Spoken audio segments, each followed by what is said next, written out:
Mesdames, Messieurs, bonjour, bonsoir. Nous sommes heureux de vous retrouver à cette occasion de l'émission Autour de la presse sur la radio Réel. Nous recevons Jean-Claude Bakali, il est le directeur de l'éducation de l'Afrique Express et du centre de l'éducation. Nous sommes le sujet que nous allons parler, que ce soit sur le plan national ou sur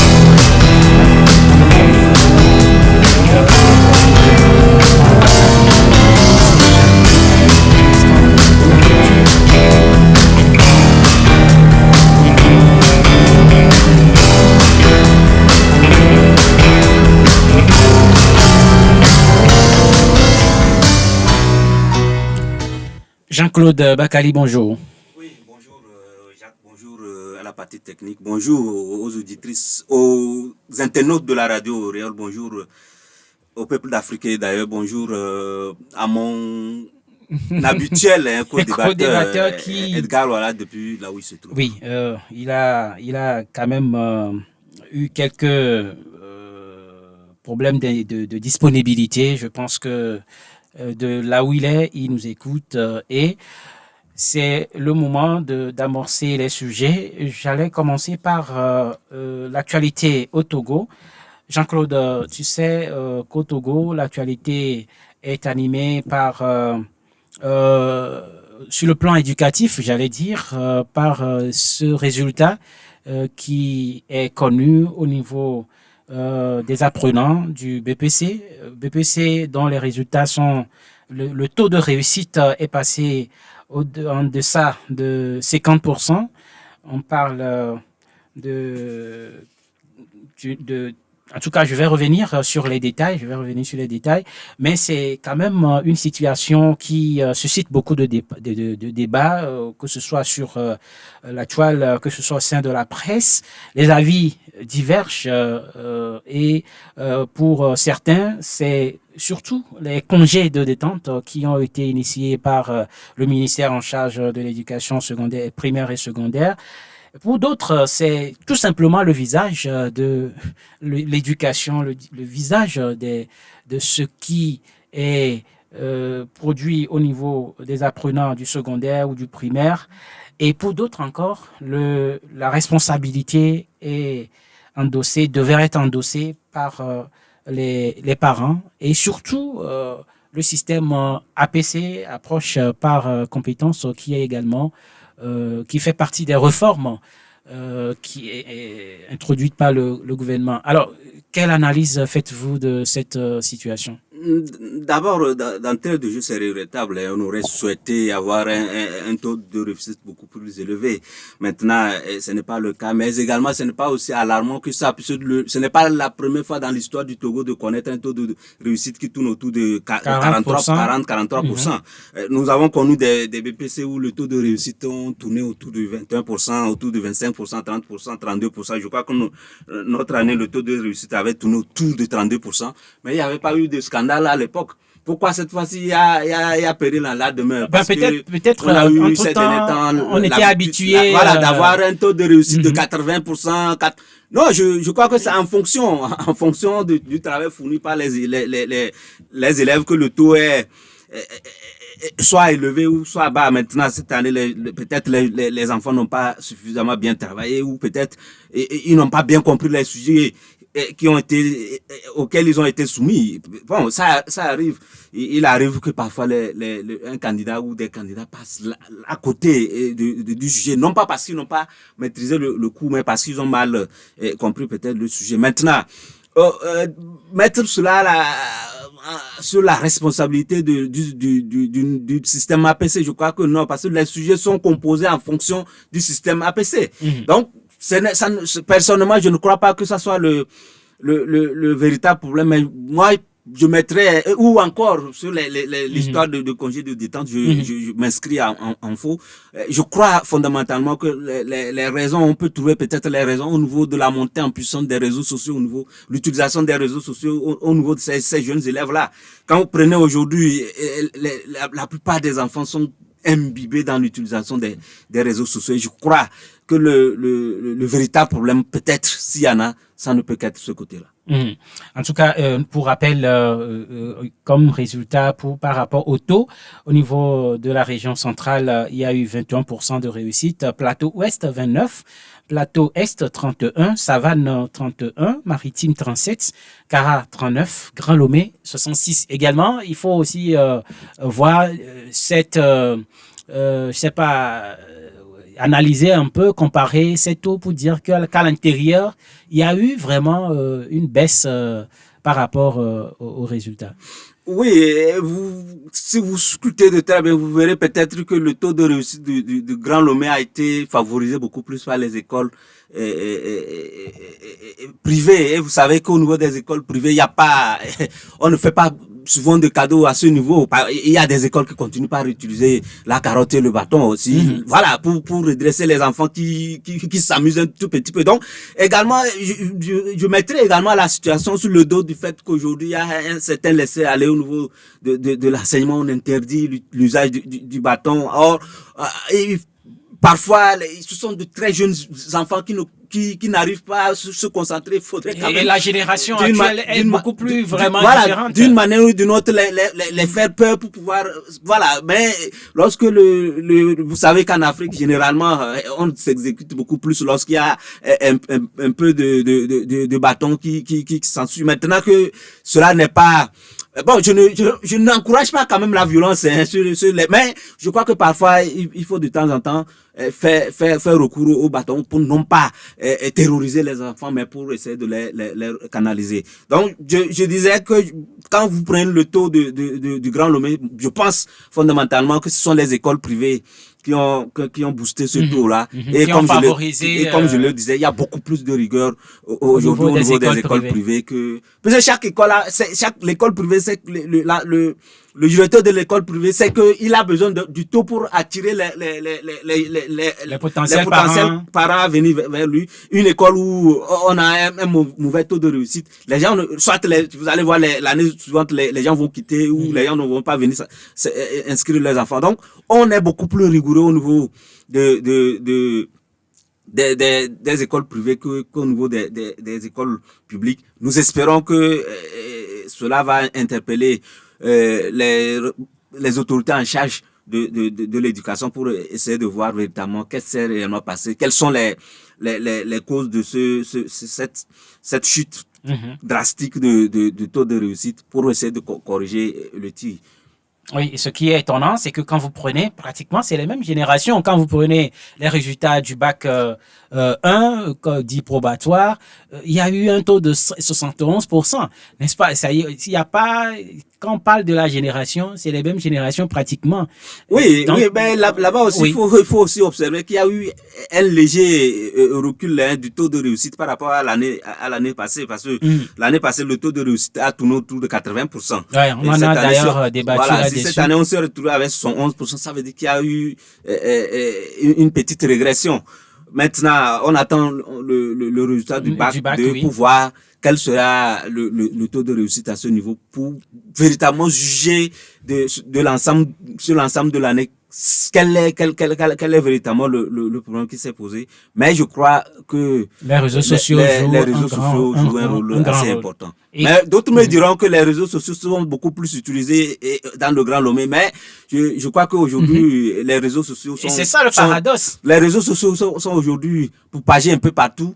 Et à Lomé, comme je l'ai dit, au niveau des écoles privées, au niveau même des parents, la rigueur est beaucoup plus de mise qu'à l'intérieur du pays. Donc, vous comprendrez que quand les réseaux sociaux font leur apparition du côté de l'intérieur du pays où il n'y a pas assez de rigueur, ça ne peut qu'avoir un impact négatif sur les études des élèves. Oui. En tout cas, parlant du bac 2, on attend les résultats. La date est programmée. C'est prévu pour le 17 juillet prochain. Nous espérons qu'à ce niveau également, on aura à dire. Et bonne chance à tous les apprenants de la classe de terminale qui ont, en tout cas, passé cet examen-là. Nous espérons que beaucoup de choses se fera par la suite. Et nous sommes là pour commenter cette actualité par rapport au secteur éducatif. On va aller à un autre sujet. Parlons à présent de cette note qui recommande aux entreprises du secteur hôtelier de mettre en exergue la chaîne nationale, la TVT, dans les propositions de programmes audiovisuels. Il ne s'agit pas d'une obligation, c'est ce que le ministre a expliqué, mais beaucoup plus de mettre en avant le choix de la TVT par rapport aux chaînes qui sont mises en sélection. Vous savez, s'il y a eu une information qui m'a donné du bout au cœur au cours de cette semaine qui s'est achevée, c'est cette information-là. Vous savez, fondamentalement, moi, je fais partie de ceux qui ont pendant longtemps souhaité que cela soit fait. Je crois qu'aujourd'hui le ministre l'a fait. Il faut le féliciter. Moi, je le félicite. Il n'y a rien à dire. J'aurais même voulu que ça soit une décision contraignante qui oblige les gens à le faire. Il n'y a pas de complaisance lorsqu'il faut faire la promotion du consommé local. Nous parlons de la consommation locale. Ce n'est pas seulement les produits alimentaires, ce n'est pas seulement les vestimentaires, mais également ce sont également nos médias. Et si aujourd'hui le ministre a jugé utile de prendre cette décision, je pense que ça a été l'une des très très très bonnes décisions qu'il a eu à prendre. Je le félicite et je l'encourage à veiller scrupuleusement à ce que cette décision-là soit appliquée. S'il y a une structure qui refuse de l'appliquer, il faut que la rigueur de la loi soit de mise. On ne peut pas nous servir. Tu vas partout tu arrives, c'est France 24. Ça dit que nous-mêmes, nous devons faire notre promotion. Personne ne viendra faire la promotion de nos produits, de nos œuvres. C'est nous-mêmes qui devrions faire la promotion de notre propre promotion. Je ne crois pas que lorsque vous allez en France, vous allez trouver la TVT dans les salles. Donc, c'est vrai, et c'est une très, très bonne décision. Maintenant, il faudrait que la chaîne elle-même travaille sur elle pour offrir des programmes au centre des discussions. En attendant, il faudrait que les gens respectent. Nous, après l'avoir dit, nous invitons maintenant la chaîne nationale, la télévision nationale à mettre en place des programmes alléchants qui puissent accrocher les gens que cette chaîne-là sera captée. Je crois que c'est tout ce que nous pouvons demander. Sinon, la décision ne souffre d'aucun problème. C'est une très bonne décision que tout le monde devrait normalement soutenir. Tous ceux qui sont épris du patriotisme, du nationalisme, je crois qu'ils doivent s'approprier de cette décision-là. Sinon, il y a rien là. Demain, on ne peut pas continuer à pas faire la promotion des autres sans faire notre propre. Justement, vous avez parlé de programmes. Vous savez, aujourd'hui, avant, il y avait seulement la TVT. On peut dire que la TVT avait le monopole. Vous n'avez pas le choix d'ailleurs. C'était la TVT seulement que vous alliez suivre. Aujourd'hui, il y a d'ailleurs d'autres chaînes locales. Oui, par exemple, New World TV. Ça a dit que moi, j'aurais même voulu que le ministre également puisse étendre cela à New World, mais il a mis l'accent sur la télévision nationale. Je crois que c'est déjà un pas et ensuite peut-être ça viendra progressivement en étendant la mesure aux autres médias locaux. Je crois que c'est assez important. Nous devons faire la promotion de nos produits locaux avant de faire la promotion des autres produits. Mais est-ce que ce n'est pas aussi ce que les gens vivent à la maison, qui se transportent aussi dans les établissements hôteliers? Par exemple, beaucoup disent « Ah, moi, je ne suis plus la TVT, hein, ils n'ont pas d'un programme aussi accrochant. » La question de programme est revenue surtout quand la note est sortie. C'est surtout la question de programme que beaucoup ont évoqué. Oui, c'est ce que je venais de dire, d'évoquer tout à l'heure. Au-delà du fait que la mesure impose à ce que la chaîne nationale soit privilégiée, il faudrait également qu'au niveau des dirigeants de cette chaîne-là, les gens mettent les moyens pour donner du contenu qui puisse accrocher les gens, qui puisse intéresser les gens. Je crois que c'est assez important. C'est pourquoi il faut faire les deux en même temps, tout en faisant la promotion. Puisqu'on ne peut pas faire la promotion du médiocre, on ne peut que faire la promotion de ce qui est bon. Ouais. Maintenant, tout en faisant la promotion de la chaîne, il faudrait que la chaîne elle-même puisse offrir des programmes alléchants aux téléspectateurs pour qu'ils puissent s'accrocher à elle. Ouais. On va poursuivre cette émission, aussi parler de cette séance. Je veux aller à l'international.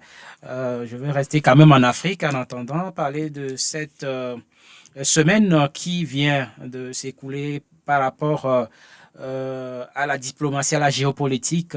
Une semaine qui s'est distinguée par beaucoup de mouvements diplomatiques et sous-régionaux. L'Afrique de l'Ouest, face à son histoire, si on peut le dire ainsi, faut-il parler, j'allais dire d'abord du premier sommet de l'AES ou du sommet de la CEDEAO, du sommet, oui, de la CEDEAO. Je voudrais qu'on commence avec ce premier sommet de l'AES.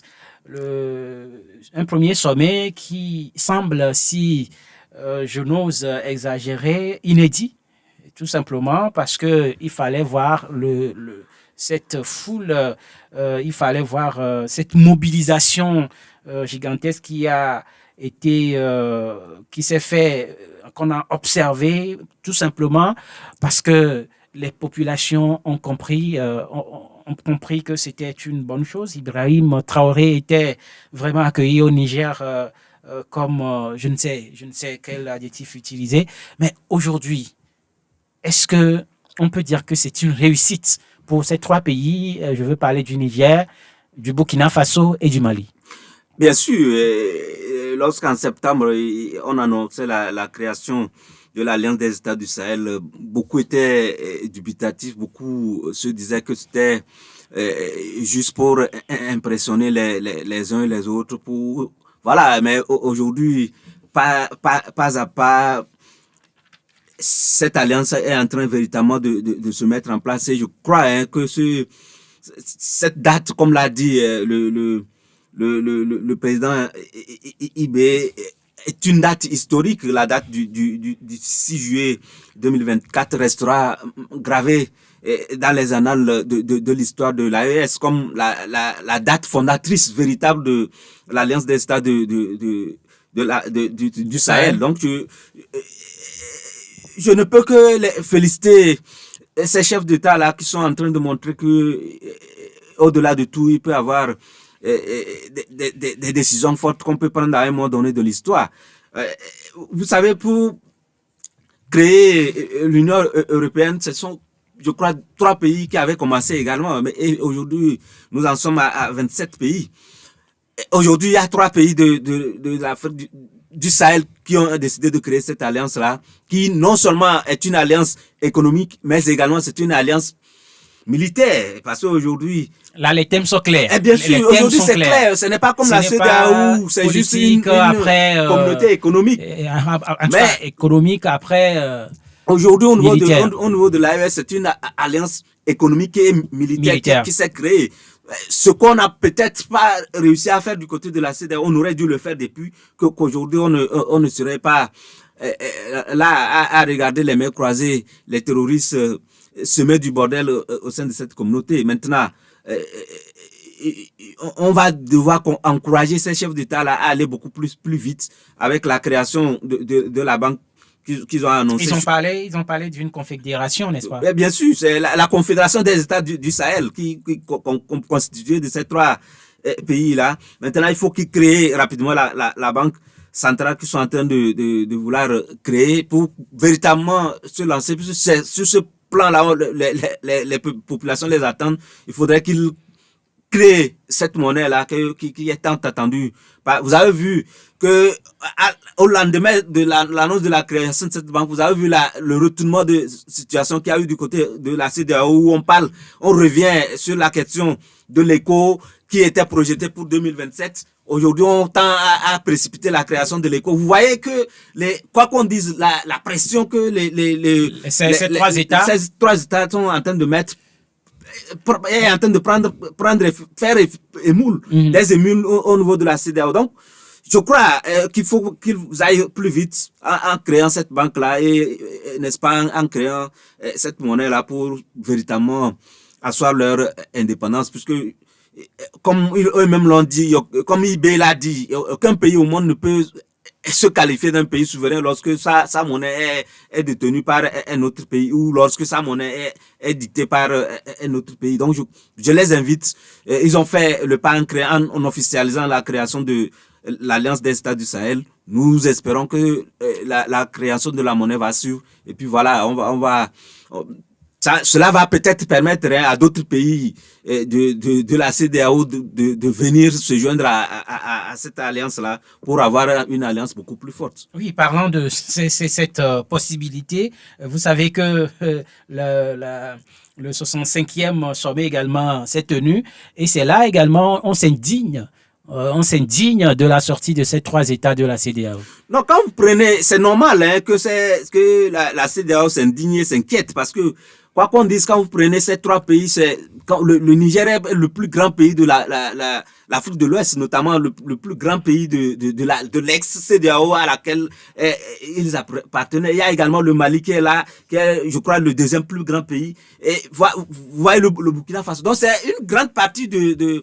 la CEDEAO qui est amputée aujourd'hui et ça ne peut qu'inquiéter les autres membres de la CEDEAO. Maintenant, ils n'ont qu'à s'en prendre à eux-mêmes par rapport à leur décision vente en guerre contre ces États-là, au lieu de comprendre et d'essayer d'analyser froidement la situation pour comprendre qu'est-ce est à l'origine des coups d'État qui se succédaient dans cette zone. Les gens n'ont pas voulu le faire, les gens ont voulu en découdre avec ces États-là en prenant des sanctions iniques et inhumaines contre la population, ce qui a radicalisé ces dirigeants-là qui ont décidé de se retirer. Ce n'est pas du bon gré pour ces dirigeants, mais je crois qu'à un moment donné, il faut prendre son destin en main. C'est ce que ces États-là sont en train de faire.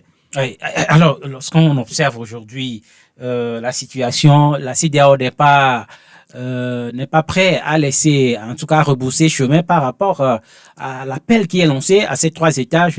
Il a évoqué une médiation, le nom du président du président togolais Faure Gnassingbé a évoqué également Diomaye Faye. C'est ce qui peut-être. Est-ce que ce serait possible que les deux là puissent réussir une si grande mission, en tout cas une mission assez complexe? Non, je crois qu'il ne faut pas continuer éternellement par faire médecin après la mort. Lorsque le président togolais confie cette patate chaude là d'aller de ce côté-là pour essayer de convaincre ces 3 États à revenir au sein de la CEDEAO, attirer l'attention des autres présidents sur les conséquences des décisions qu'ils étaient en train de prendre par rapport aux sanctions contre ces États-là. Si les gens avaient vite compris la position du chef de l'État togolais, aujourd'hui on n'en serait pas là. Les gens ont décidé d'en découdre, les gens n'étaient pas du tout d'accord avec lui, les gens voulaient s'en prendre à lui, tout ça. Mais aujourd'hui, ils s'en rendent compte que sa position était la meilleure et je crois que c'est trop tard aujourd'hui Selon vous, c'est trop tard? Oui, je crois que c'est trop tard. Vous avez vu que ces États-là ont anticipé la session la session de la CEDEAO. Ils ont tenu leur session à la veille de la session de la CEDEAO pour leur dire que nous sommes déterminés à partir. On ne va pas attendre que vous envoyez des émissaires vers nous. Nous allons anticiper et officialiser notre organisation avant que vous ne teniez votre rencontre. Et c'est ce qui a été fait. Donc, je crois que ça sera très difficile pour Faure Gnassingbé de pouvoir convaincre ces dirigeants-là. Quoi qu'on sache qu'il a été celui qui a toujours accompagné ces pays-là à sortir de la situation. Mais je crois que cette fois-ci, cette médiation-là sera très difficile. Bon, mais comme on le dit généralement au Togo, impossible n'est pas togolais. Peut-être qu'il trouvera les mots justes et les arguments nécessaires pour les convaincre de revenir dans cette organisation-là. Mais ce serait très compliqué et très complexe parce que la force de l'AES aujourd'hui, il y a aussi un grand paramètre, un grand facteur, c'est le peuple, les populations de ces 3 pays-là qui sont déterminés derrière leur président. Bien évidemment, après avoir vécu tout ce que ces peuples-là ont eu à vivre, je crois que ça leur serait difficile aujourd'hui d'accepter que leurs dirigeants fassent chemin inverse pour dire qu'ils reviennent au niveau de la CEDEAO. Ça aurait été une haute trahison et je ne suis pas sûr que les populations de ces pays-là sont aujourd'hui prêtes à accepter cette trahison-là si jamais elle devrait voir quoi au niveau de leurs dirigeants. Maintenant, je doute avec ce soutien-là que ces dirigeants ont aujourd'hui, ce soutien populaire dont jouissent ces trois dirigeants. Je doute fort que ils acceptent de revenir au niveau de la CEDEAO. D'ailleurs, pourquoi la CEDEAO s'intéresse tant à ce retour si elle n'a pas un intérêt particulier? Parce que je crois l'avoir dit il y a de cela une semaine sur le même plateau ici. La Mauritanie a quitté la CEDEAO, je crois, en 2000. Depuis 2000 jusqu'à ce jour, qu'est-ce qui a été fait pour que la Mauritanie revienne au niveau de la CEDEAO? Et c'est pour ces trois États-là, les gens se battent, font les pieds et les mains pour qu'ils reviennent. Ça veut dire qu'eux-mêmes reconnaissent l'importance capitale que constituent ces trois pays-là au sein de cette organisation. Donc, ces pays-là aussi savent leur place, l'importance de leur présence dans cette organisation. C'est pourquoi ils ont décidé de se retirer. Je crois que ça sera très difficile, comme je l'ai déjà dit, de pouvoir les convaincre à ce qu'ils reviennent. Diomaye Faye, malheureusement, c'est un baptême de feu assez difficile pour lui. Je ne le vois pas réussir cette mission-là, surtout que... Il semble avoir déjà du plan. Surtout que c'est les premiers pas qu'il est en train de poser avec son premier ministre ne sont pas dans la dynamique qu'ils étaient avant leur élection, ce qui fait qu'aujourd'hui, il y a beaucoup de personnes qui se posent des questions si ils sont véritablement des panafricanistes comme ils avaient tenté ou ils ont fait croire avant leur élection. Donc, beaucoup d'inquiétudes à leur égard et je crois que ça ne milite pas en faveur de Diomaye Faye dans cette médiation-là. Et on se demande par rapport à ça, et peut-être pour faire un détour vers cette actualité au Sénégal également, on se demande, on commence à se poser déjà des questions sur l'avenir de la gouvernance de ces deux leaders à qui également le peuple a eu accordé sa confiance dans sa totalité, dans sa grandeur. Oui, du côté du Sénégal, beaucoup sont ceux qui pensent qu'il y a une forme de trahison déjà au niveau de ces deux leaders-là, qui ne veulent pas véritablement s'assumer, qui ne veulent pas respecter ce qu'ils avaient promis, c'est-à-dire la démarcation par rapport à la gouvernance, par rapport à la France. Malheureusement, ce n'est pas le cas. On sent une main visible. On sent un jeu qui est en train d'être fait de ce côté-là. Ils ne veulent pas véritablement s'afficher, ils ne veulent pas véritablement prendre des positions fermes par rapport à la France, par rapport aux francs CFA et autres. Ce sont des sujets sur lesquels aujourd'hui beaucoup de personnes commencent par s'interroger si véritablement ces gens-là à qui ils avaient fait confiance sont véritablement dans la ligne droite qu'ils avaient empruntée. Beaucoup d'inquiétudes de ce côté-là et les gens se demandent déjà si ils pourront aller jusqu'au bout de leur... Jusqu'au bout. Et beaucoup évoquent également la question de la gouvernance des militaires. On revient pour dire que finalement, quand les militaires sont sérieux, ils prennent le devant. Quand les militaires prennent leurs responsabilités, c'est que ça marche mieux. Oui, on ne peut pas forcément dire que ça marche mieux, mais je crois qu'il y a aussi des civils qui travaillent pour que ça marche également. Maintenant, généralement, on pense que c'est beaucoup plus les militaires qui l'histoire a montré que dans la plupart des cas où ça a marché sont les militaires. Quand vous prenez le Rwanda qui est cité aujourd'hui en exemple, c'est un militaire. Paul Kagame, c'est un militaire, même si il a abandonné le treillis pour prendre les vestes et autres. C'est avant tout un militaire, c'est un chef de guerre. Quand vous prenez la Libye où tout marchait très bien, c'était également un militaire, c'était un colonel.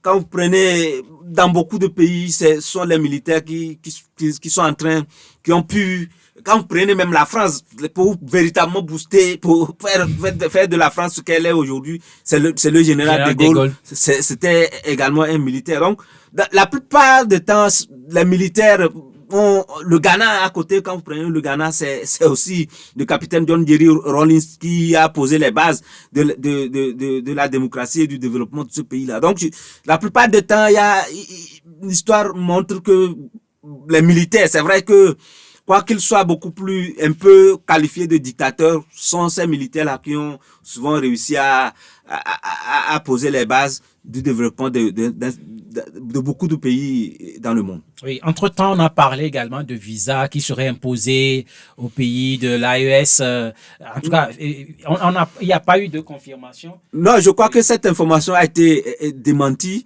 mais bon, on attendra de voir, c'est possible.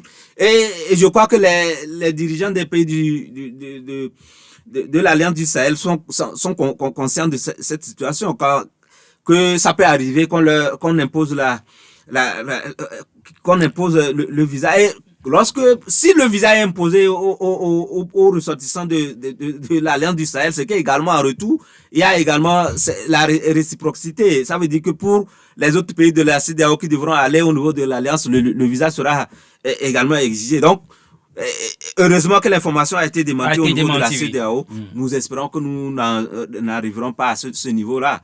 Quoi qu'on dise, aujourd'hui l'Angleterre est sortie de l'euro. L'euro, mais ça n'empêche pas l'Union européenne, les ressortissants de l'Angleterre et de l'Union européenne de continuer à circuler librement. Donc, je ne vois pas l'importance ou la nécessité de tendre vers cette mesure-là. Nous espérons que c'est une fausse alerte et que cela n'arrivera pas.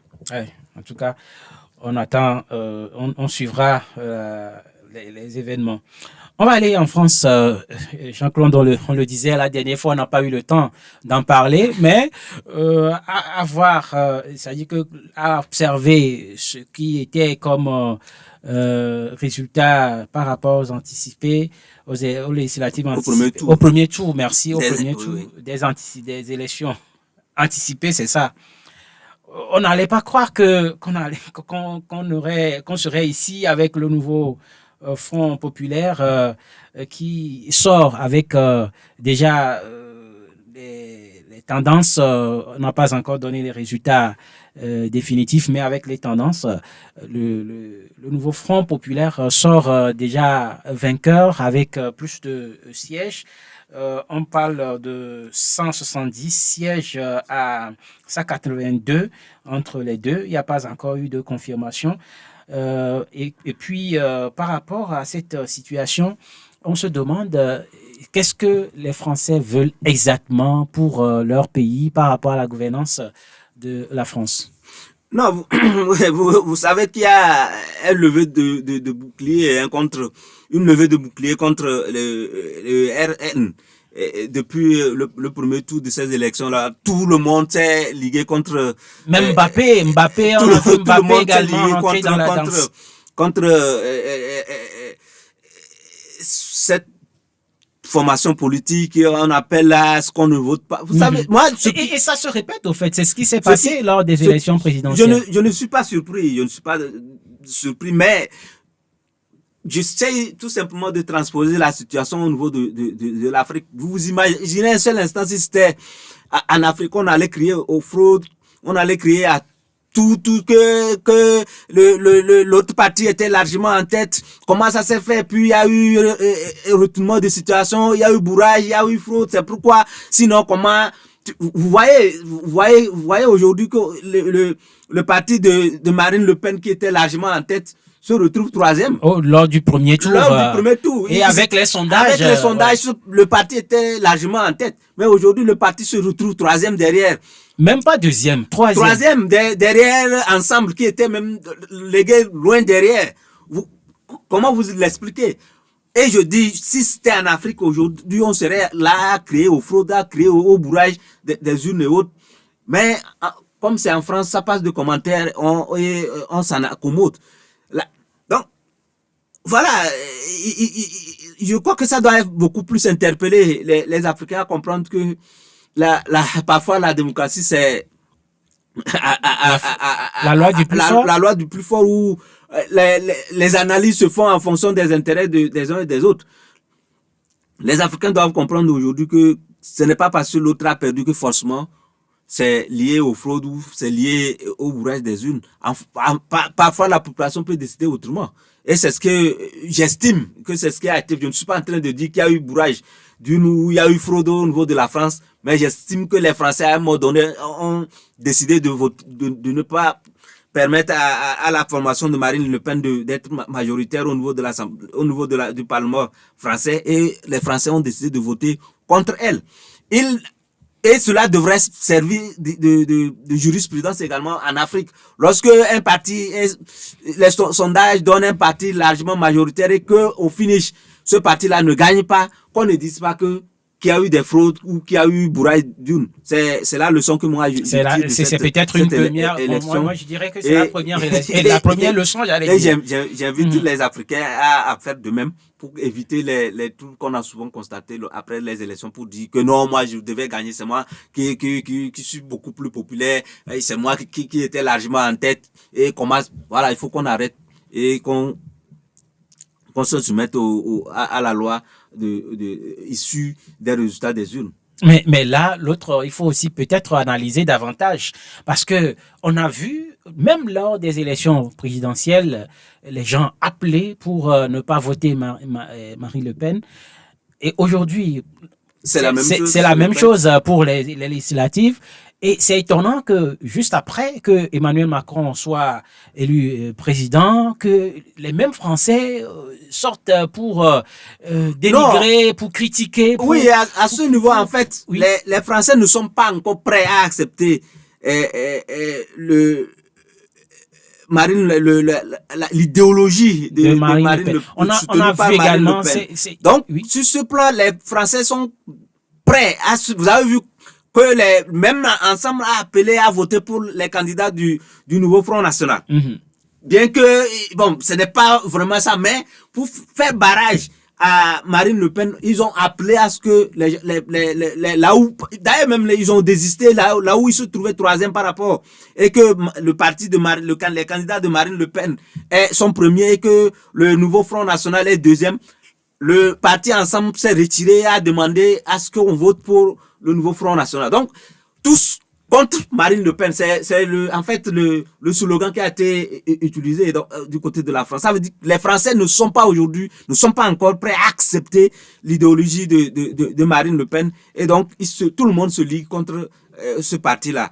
Et voilà. Maintenant, oui, par rapport à la politique mise en place par Emmanuel Macron, c'est vrai que les Français ne sont pas d'accord avec lui, mais pour faire barrage à Marine Le Pen, ils sont prêts à se sacrifier et quitte à revenir au devant de la scène pour critiquer la gouvernance d'Emmanuel Macron, après avoir écarté bien évidemment Marine Le Pen de la gouvernance. C'est la situation à laquelle nous vivons. Mais est-ce que la politique française n'est pas en ce moment peut-être atteinte d'une maladie? Non, du tout. C'est une question d'idéologie qui se joue de ce côté-là, et des intérêts également qui se jouent de ce côté-là. Maintenant, ce qui est intéressant dans cette histoire, c'est que quoi qu'on dise, au fur et à mesure, l'idéologie de Marine Le Pen continue pas progresser. Nous pensons que les années à venir, les élections à venir et autres, ce parti-là continuera par constituer une grande menace pour au niveau de la France, et il faudra compter avec ce parti-là. Mais en quoi, si on peut se poser cette question, qu'est-ce qui dérange autant par rapport à l'idéologie, selon vous, par rapport à l'idéologie de Marine Le Pen? Non, vous savez que Marine Le Pen prône beaucoup plus le nationalisme. Ça dit que la France pour la France. Vous voyez également que au niveau de la France, il y a beaucoup de binationaux, si je peux le dire ainsi. Il y a beaucoup de Français qui ne sont pas français de souche, qui ne sont pas français d'origine. Donc, bien évidemment, ces gens-là ne peuvent pas accepter cette idéologie-là qui pense que la France doit forcément être réduite à la France pure et dure. Les étrangers jouent un rôle important dans l'économie de la France, quoi qu'on dise. Donc, appeler à cette forme de repli, si je peux le dire, de repli identitaire, de repli sur soi-même, ne peut pas passer au niveau de la France. Et c'est bien évidemment ce à quoi nous vivons aujourd'hui. Je crois que c'est peut-être un ouf de soulagement pour bon nombre d'Africains qui commençaient par s'inquiéter. Parce qu'on voyait sur les réseaux sociaux des discussions. Bien évidemment, je crois que c'est un ouf de soulagement. Mais il faudrait que nous aussi, Africains, nous comprenions que nous arrivions à un moment donné à comprendre que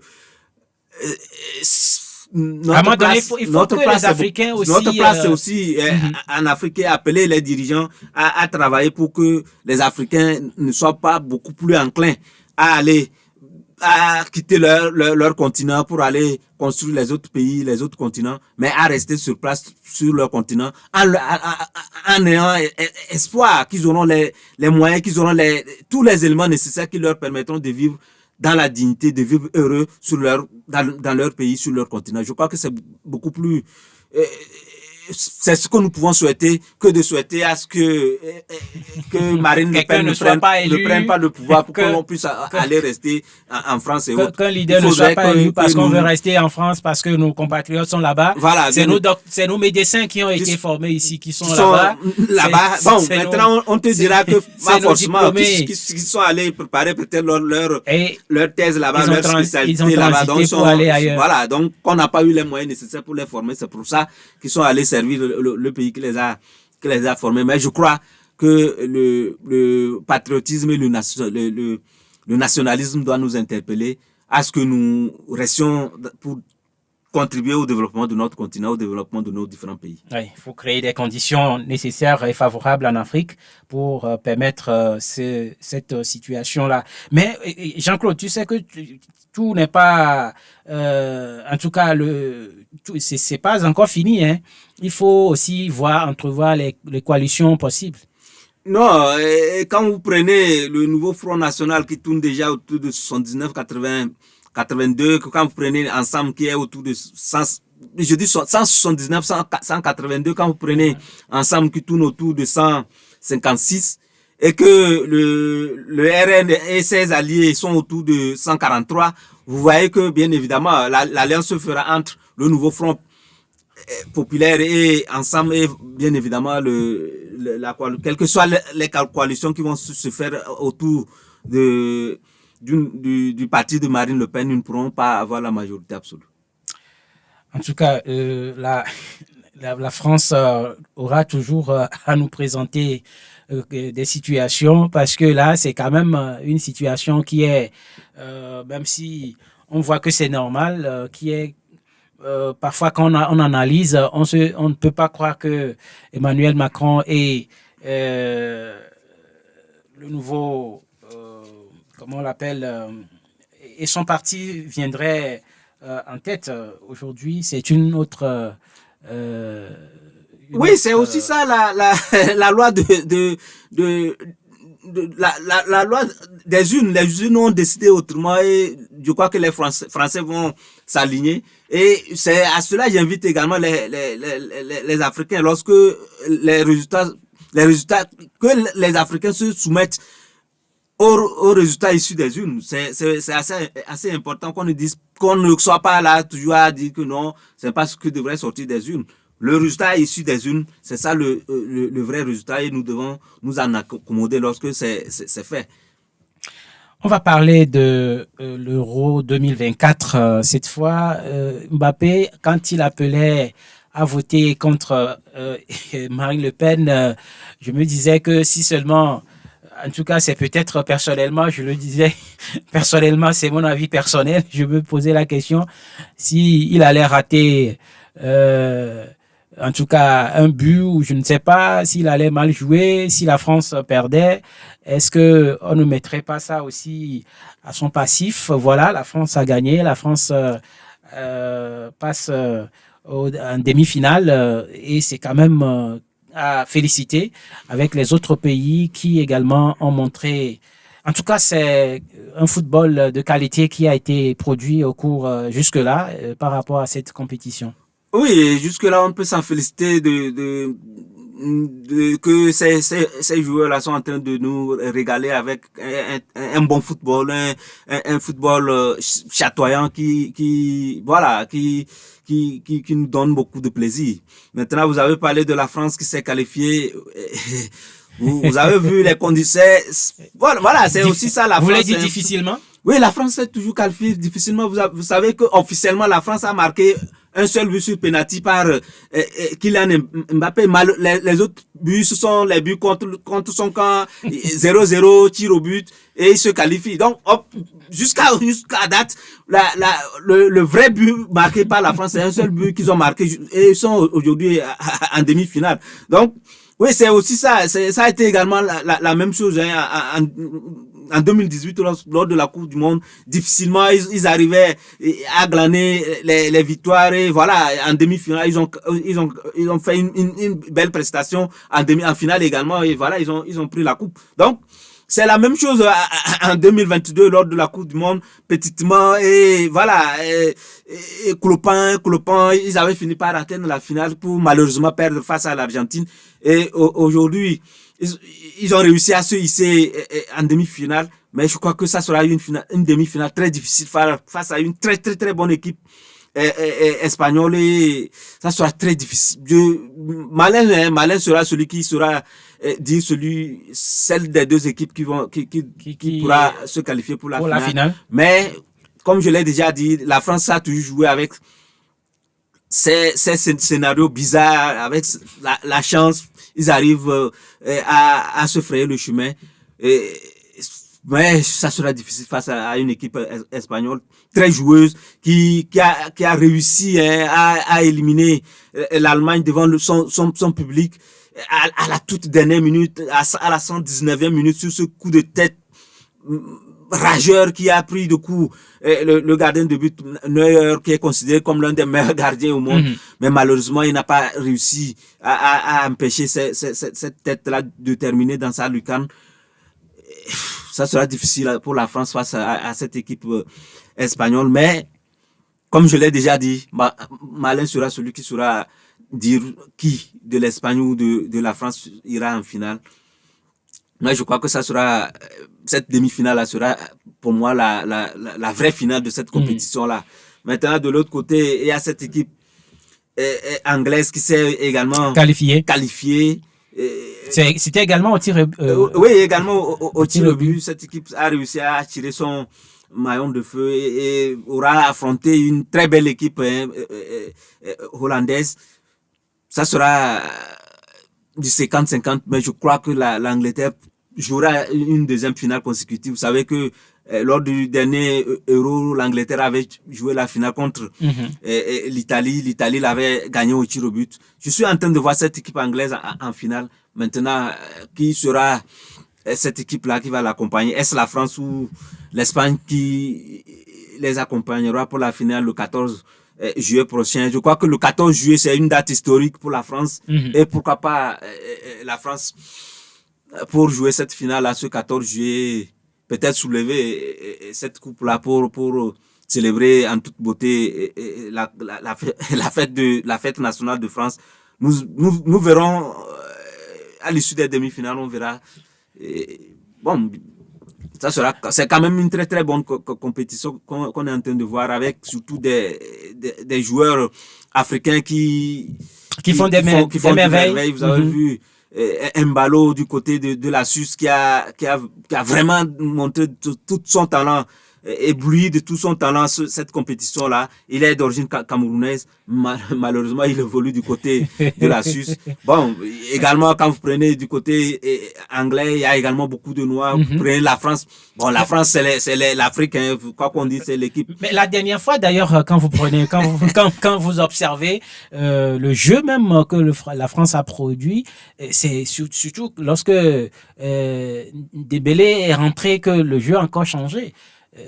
Je pense que lui aussi fait beaucoup de choses pour cette équipe. Oui, ce n'est pas lui seul. Il y a également le compatriote Barcola Bradley qui est aussi de ce côté-là. Bon, en tant que Togolais, peut-être, je peux souhaiter qu'il puisse soulever cette coupe-là. Pourquoi pas? Ça serait quand même dire qu'il y a un Togolais qui a soulevé l'Euro 2024. Faut-il dire malchanceux pour ce qui est de Cristiano Ronaldo?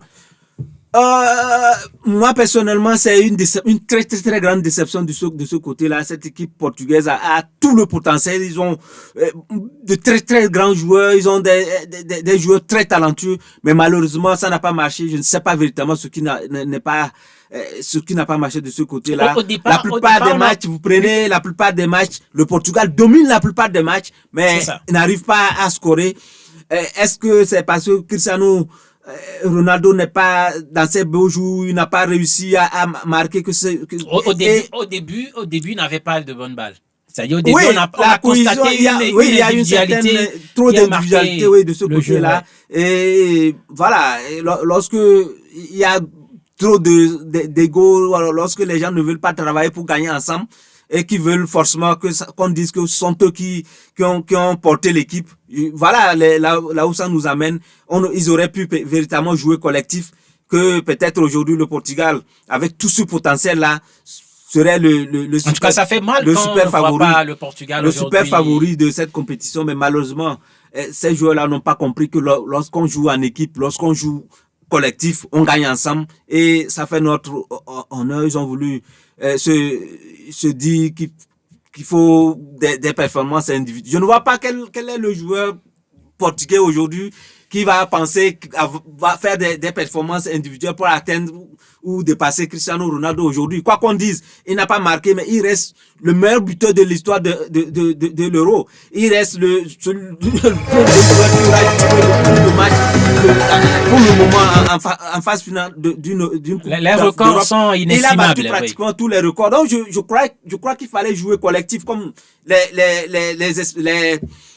les Argentins sont en train de faire aujourd'hui pour permettre à Messi de marquer et faire gagner l'équipe. Ils n'ont pas voulu le faire, et voilà, ils sont rentrés, ils sont sortis par la petite porte. Or, ils ont le potentiel, ils ont les qualités nécessaires pour sortir par la grande porte. Malheureusement, c'est une génération qui risque de partir sans rien gagner. Cristiano Ronaldo, lui, au moins, a déjà gagné l'Euro en 2016, et voilà, ça reste gravé dans son histoire. Les autres, c'est à eux d'écrire leur histoire. Ouais. Je ne suis pas sûr que Cristiano jouera encore le prochain Euro. Que c'est son dernier. Et voilà, désormais la balle sera dans leur camp. C'est à eux de prendre le flambeau. Ouais.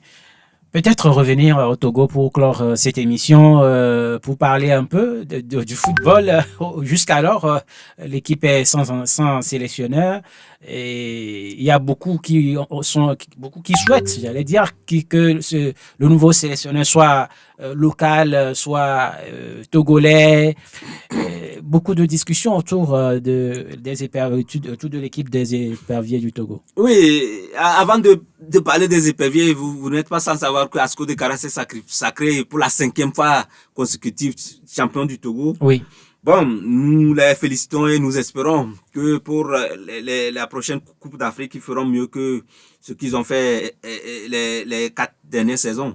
Maintenant, au niveau de l'équipe nationale, oui, jusqu'à présent, on n'a pas de sélectionneur depuis le départ de Paulo Duarte, et les supputations tournent autour d'un certain nombre de joueurs. Mais moi, personnellement, je suis pour un collectif d'entraîneurs, comme je l'ai toujours soutenu, mais pas les noms qui sont en train de citer, notamment Nibombe Daré. C'est vrai qu'il a tout le potentiel, il a les diplômes nécessaires, mais en l'état actuel, on va pas dire seulement les diplômes. Il a une formation. Oui, le diplôme ne vient qu'à l'issue de la formation. Il a suivi la formation, il a fait tous les diplômes nécessaires aujourd'hui. Quoi qu'on dise, il a les qualités, il a le potentiel le diplôme pour le faire. Mais quand j'analyse son passé récent avec cette équipe-là, je crois que c'est trop tôt pour qu'il vienne à la tête de cette équipe-là. Peut-être vous voulez toucher la question de l'expérience. Pas la question de l'expérience, mais la question de rapport entre les autres joueurs, entre anciens joueurs et la génération actuelle. Je crois c'est trop tôt pour lui. Si j'avais un conseil à lui donner, c'est d'espérer de prendre en compte du temps. Il peut chercher des équipes ailleurs, faire ses armes avant de venir au Togo. Je crois que l'atmosphère actuellement au Togo n'est pas propice pour son arrivée. Il risque de venir prendre c'est d'ailleurs déjà une patate chaude qui risque de le brûler et je crois il n'a qu'à prendre son temps, il n'a qu'à patienter, il est encore jeune, il est encore très jeune, il a encore l'avenir, il peut à tout moment prendre cette équipe. Mais à l'heure actuelle, je crois qu'il n'est pas véritablement la bonne personne pour prendre cette équipe. Parce qu'il y a trop de problèmes de personnes, des problèmes de personnes qui le lie également. Hein. Il a également mêlé à ces problèmes de personnes. Ils se sont exposés, sur les réseaux sociaux. Il y a toujours je crois que l'atmosphère n'est pas propice pour qu'ils prennent cette équipe-là. Abalou Dessé peut bien évidemment faire l'affaire avec peut-être un autre entraîneur qui va le seconder pour faire l'affaire en attendant. Mais propulser Nibombé Daré à la tête de cette équipe, je crois que c'est trop tôt. En tout cas, c'est votre avis et nous sommes en démocratie, nous sommes aussi l'expression, la liberté d'expression, j'allais dire, elle est là, elle est promue. Et on considère que c'est votre version. En tout cas, c'est libre. Ah oui, c'est mon point de vue. Je n'ai fait qu'apporter mon point de vue par rapport aux réalités du terrain, par rapport à l'analyse que je fais de la situation. C'est par rapport à ça que je donne mon point de vue. Et voilà, la fédération n'est pas obligée de suivre mon point de vue, mais également le Nibombé Daré n'est pas obligé de suivre mon point de vue. Maintenant, s'il est choisi, on le souhaitera bonne chance. S'il réussit, c'est bien. S'il ne réussit pas, il va tirer les conclusions de cette espérance-là. Et voilà, c'est l'espérance qui fait la science. En tout cas, quant à Adebayor, lui, il a dit qu'il n'espère pas devenir entraîneur de l'équipe nationale, et puisque beaucoup aussi essaient d'évoquer son nom. Non, on ne peut pas évoquer le nom d'Adebayor dans cette histoire parce qu'il n'a pas encore de diplôme en tant qu'entraîneur. C'est vrai qu'avant, on faisait avec des gens des anciens joueurs ou des gens qui n'ont jamais eu de diplôme. Aujourd'hui, ce n'est plus le cas. Il faut d'abord avoir le diplôme. Voilà, Adebayor n'a pas fait d'école de diplôme d'entraîneur et je ne suis pas en train de le voir à la tête de cette équipe. Donc selon vous, c'est pas qu'il ne veut pas, mais c'est qu'il ne peut pas. Non, s'il voulait, fondamentalement, il allait se faire former pour devenir entraîneur. Pour le moment, il ne l'a pas fait, ça veut dire qu'il ne veut pas devenir entraîneur. Et Nibombé Daré a choisi de devenir entraîneur, il a suivi les étapes, il a suivi la formation. Aujourd'hui, il a le diplôme pour être entraîneur. Il en est de même pour Abalou Dessé et bien d'autres anciens joueurs. Si lui n'a pas opté pour cette démarche, c'est peut-être qu'il ne veut pas. Bon, lui-même le dit qu'il ne veut pas être entraîneur, mais il veut être proche des joueurs. Maintenant, bon, il revient au prochain staff et à la fédération de voir s'ils peuvent lui donner cette opportunité ou non de s'approcher de cette équipe. Donc nous ne pouvons pas prendre position et voilà, il revient aux dirigeants de voir quelle place on peut lui donner par rapport à cette équipe-là. Merci à Jean-Claude Bakali. Je rappelle aux auditeurs et auditrices qui nous ont suivis que vous êtes le directeur de publication du journal Afrique Express et du site d'information afriquenews.tg. Ça a été un grand plaisir de vous avoir ici. Le temps est passé très vite, on ne l'a même pas su. Merci d'être passé. Oui, c'est bon, voilà, nous avons essayé de donner notre point de vue par rapport à l'actualité. Nous espérons avoir été à la hauteur de la tâche. Si nous avons écorché peut-être certains de vos auditeurs, bon, nous leur présentons nos excuses, qu'ils nous en excusent. Ce n'est que notre point de vue que nous avons eu à partager. Voilà, c'est un plaisir pour nous lorsque vous nous invitez pour partager notre point de vue avec vos auditeurs. Merci à vous également, auditeurs, auditrices, d'avoir suivi cette émission. Nous sommes à la fin. C'est Afetom qui nous a assuré la technique. Moi, c'est Jacques Lemon. On se retrouve vendredi prochain, si Dieu le veut. D'ici là,